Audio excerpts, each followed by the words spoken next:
Ever discover a technique so simple it completely changed the way you cook with an ingredient? This one simple tweak transformed how I approach a kitchen staple.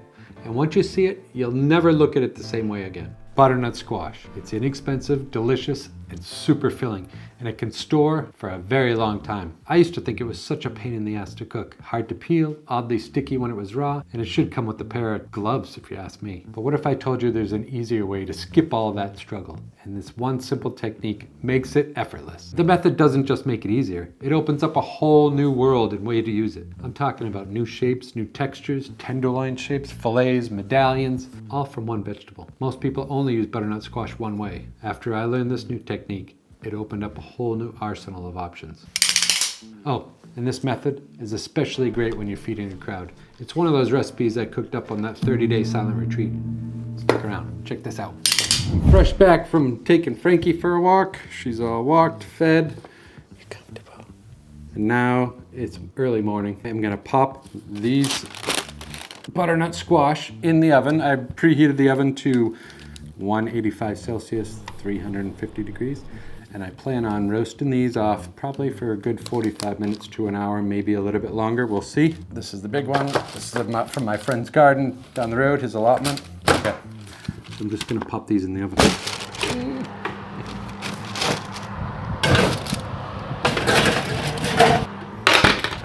Quick check.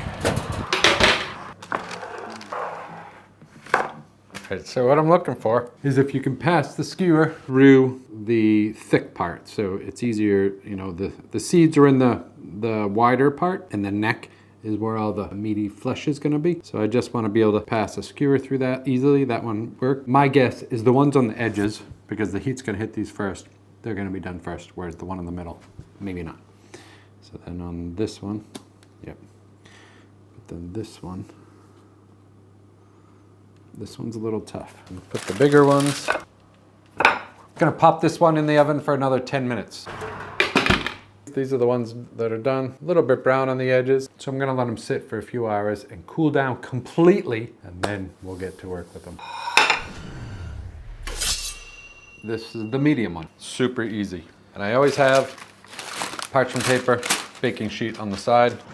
Do a bowl for all the scraps. We're gonna be breaking down the carcass. Butternut carcass. Heads it off, and then just feel for where you think the seeds might be. This is soft, so I'm guessing it's gonna be right here. Yes, pretty good guess. What I'm gonna do is take this, whatever I can use, I'm gonna try not to waste any of it, and just scrape out the bit.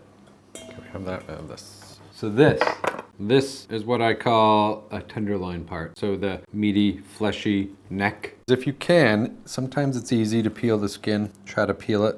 If you can't take it all off, try to stick the knife through it. Sometimes it comes off easy, sometimes it doesn't. This one doesn't want it. What I ended up doing was I roasted these off the other day, but then I left them in the refrigerator, in the cooler, for 2 days. So they've been sitting there condensing, flavoring. So this is how much you can do them ahead of time. Something came up, I couldn't do the video. So when I was in the restaurant and I was doing these, you would do them in big batches. If you were doing Thanksgiving or whatever you had, we would cook off a ton. And so these are some helpful tips that I learned in that experience. One of them, hot soapy water ready to wash my hands. So I don't have to turn the faucet on. I can just rinse them, dry them off quick, and then get back to work. The other one is always having your setup. So having the sheet pan with the baking sheet, and then just to be able to separate items, because I'm gonna have to separate the seeds from this one, a bowl for all the scraps, so we don't waste any. And then, you know, clean cutting board, sharp knife always. I always have a wet towel, and then also a dry one. This is just my basic before I even get started. So back to the skinning. If you can't take it off easily, which I cannot do this one, just gonna start just slowly. I like to just take my time with it and play a little game. Just try to take off the skin without wasting anything. Just take your time.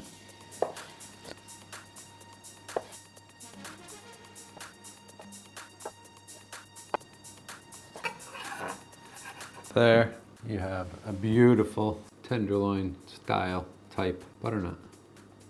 You can cut it just like this, but if you want to get a little bit fancier, if you're doing this for holiday, if you're doing this for a weeknight meal, I would just cut it and skip this next step. But because I want to do a little bit fancier, I have one of these ring molds because I want to have it kind of perfect. Take this down.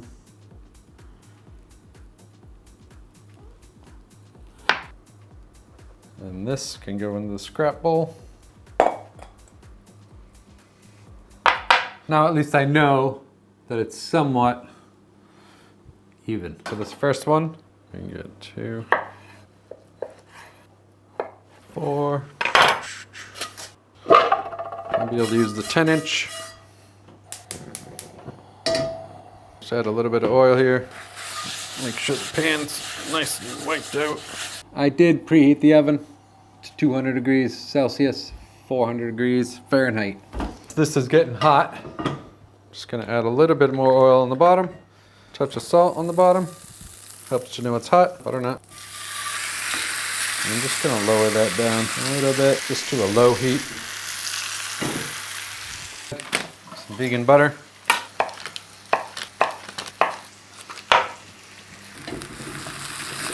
Just make sure it doesn't stick. So I'm just gonna check the bottom. I don't want to break it, I want to be gentle. I'm just going to turn these over, and it's just starting to get a little bit of color on it. Then I have some brown sugar, probably about a tablespoon on each, and just sprinkle it on the top of each of these. Just make sure there's no chunks. Just do the best you can. And then I have that vegan butter. 1, 2, 3, 4. And then I have some rosemary that I got out in the garden. I'm just going to put this on here for now because it'll add some beautiful flavor. There you go. This just popped in the oven. It's at 200 degrees. Then I'll do that for like at least 10-15 minutes, and I'll check as they go. And just clean up. And while that's in the oven, we'll get started on the other part. All right, so this part you might want 2 bowls. One for the seeds, one for the scraps. There's no right or wrong way to do it. So however you want to remove the seeds and save the flesh, we do it that way. Take out the seeds. And the easiest way for me to do is just scraping out. You can feel the seeds along the sides. They'll pull away. And it's just like the stringy part. I'm just trying to get that out. And then anything extra, I just use my fingers. I try not to touch the butternut squash as much as possible because it is extra sticky. And it's just a hassle. But you gotta do what you gotta do. I'm just trying to get all those seeds out best you can. And it's like that, seeds.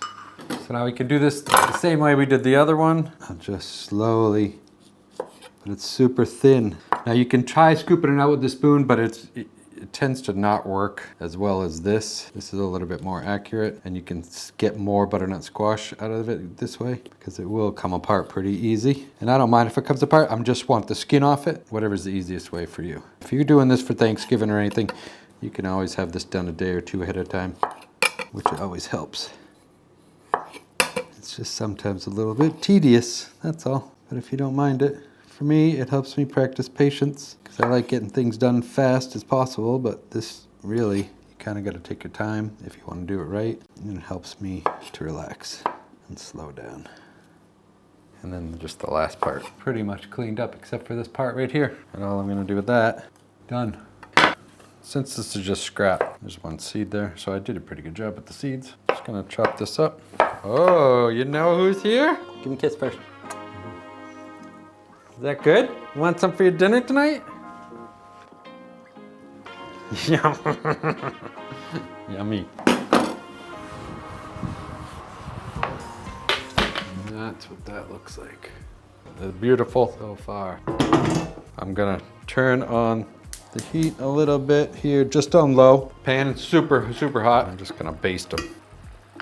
The way this is right now, it's hot, it's ready. I could serve it right now, but if you wanna wait, like if you're doing a holiday meal, what you could do is just shut this off. You can take these and save them onto another casserole dish or a baking sheet, whatever you want. You can just set them aside. They can be completely cool. You can pop these in the oven when you need them. And then I'm just gonna make this as the sauce, and I'll show you that really quickly. Just a little bit of oil. Gonna rub that oil around. Right, it just helps with cleanup. Right, I'm just gonna take this rosemary off, add it back to the sauce.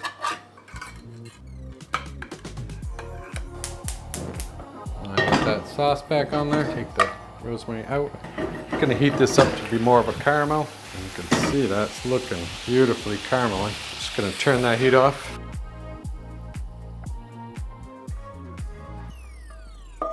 Then rinse this. A little bit of oil, you know the drill. Wipe it out. And you even wipe the bottom part. Ready for the next time. Brown butter, rosemary, caramel, yeah. And you can just pop this in the microwave for like 30 seconds to heat it up before you serve. And then you have these. Serve them each like this or individual. And then just drizzle that caramel on them.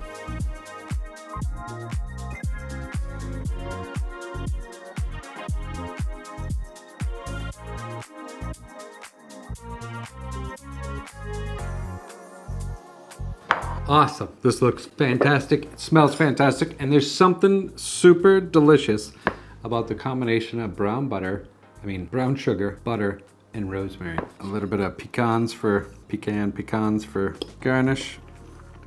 One thing I forgot, salt. Just a little bit. You don't need a lot. Draw out that flavor, enhance it. It's very savory-ish, sweet. I mean, it could be the dessert. It's more savory than like a sweet dessert. It's not overly sweet. So you could serve this as a one course. It could obviously go with the whole meal. It's just super satisfying. So good. I mean, weekday, weekend, holiday meal, whatever you want to do. And this is just one way to use the butternut squash. Super delicious. All right, I gotta whoop this down and get some more going. Another way to do it, if you want to be a little bit more showy about it, a little bit of brown sugar on here, not too much. Spread it out.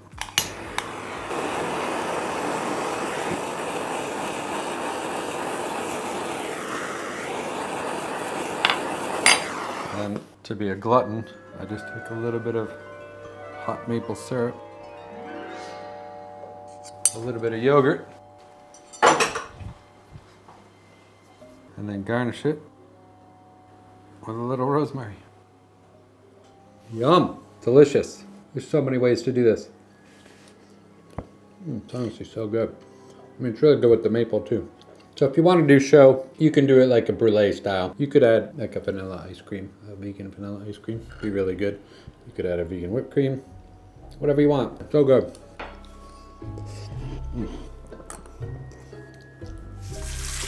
So for the seeds, these are kind of a pain in the butt. Takes a couple minutes. It's just a matter of sorting them. Now, if you guys have an easier method to do the seeds, let me know. Because I just find them to be a pain in the butt until you get a whole bunch of them. And I'm used to doing this when I have like a lot. So I'll let these air dry for a little while. Here's a cool recipe I thought up. You take like a half a cup of cashews, raw cashews, some boiling water. Now I'm just gonna let this soak for about 5 minutes. And then we have our scraps, so the odds and end bits. And you can do whatever you want with these. You can add them to stir fries, whatever you like. I am gonna make something cool. Grab yourself 3 or 4 cloves of garlic.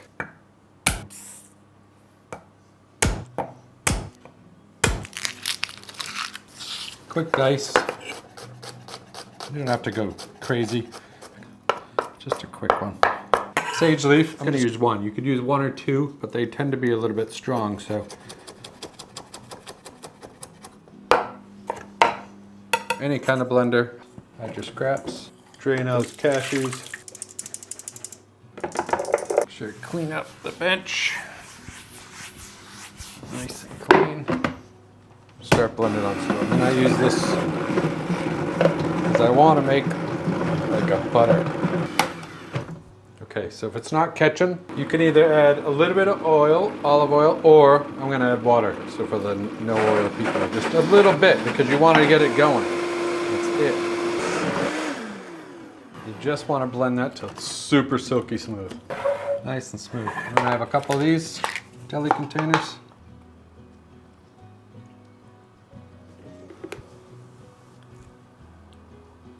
Look at that. Look at how silky smooth that is. Yeah. So good. It's a little sharp because that garlic's raw. It's good if you like that. But this is your no oil butter, garlic butternut butter. Garlic butternut butter. I would chill this down, and you could use it, you know, during the week for toast, lunch. It could be a nice spread. It's delicious. I'm gonna make something quick. I went to the bakery again. Got a nice little baguette. In the middle. I'm such an idiot, and I didn't turn the camera on. So I'm just putting the spread right on the baguette. Imagine that all sexy, like. In the refrigerator for later. So lucky to be able to go out in the garden and pick my fresh parsley. And this is just gorgeous. It's like the most beautiful parsley I've ever seen. And if you just grow one thing, the only thing I want to grow is herbs. So to have like chef style garden with just your herbs is so good to have, if you can. Now, how I like to dice parsley tends to work the best. Scrunch it up into a ball.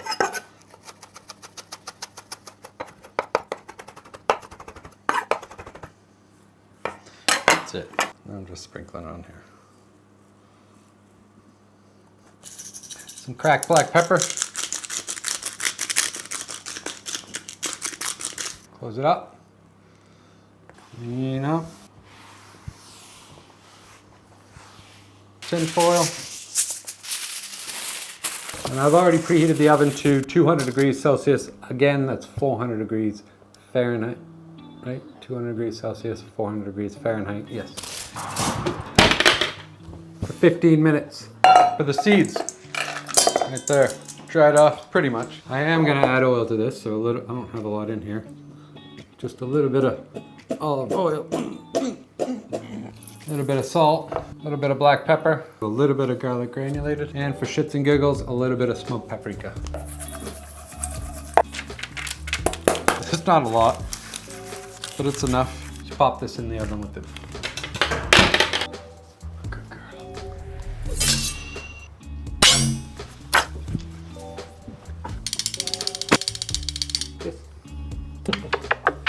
Oh, and the seeds are done.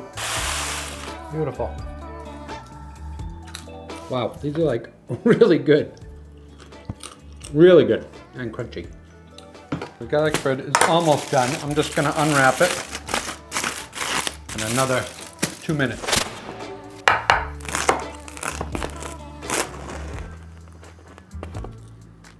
That. Awesome.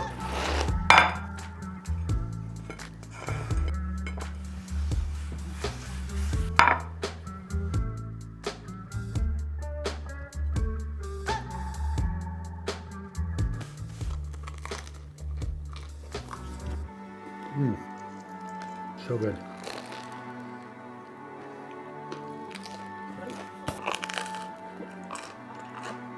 It's really good. And it's such a great substitute if you don't want to have butter or oil. Cashews, the scraps from the butternut, some of those toasted seeds. Super good. This is just one of those butternuts I have. Please check out these videos over here because I have a lot more coming up. And that was only one of the butternuts. And I have 2 more. So I'm gonna see if I can put together some more videos because this would have been way too long if I just did that. It's a lot. Come a kiss. Good. Give me a kiss. See you soon. Give me 5.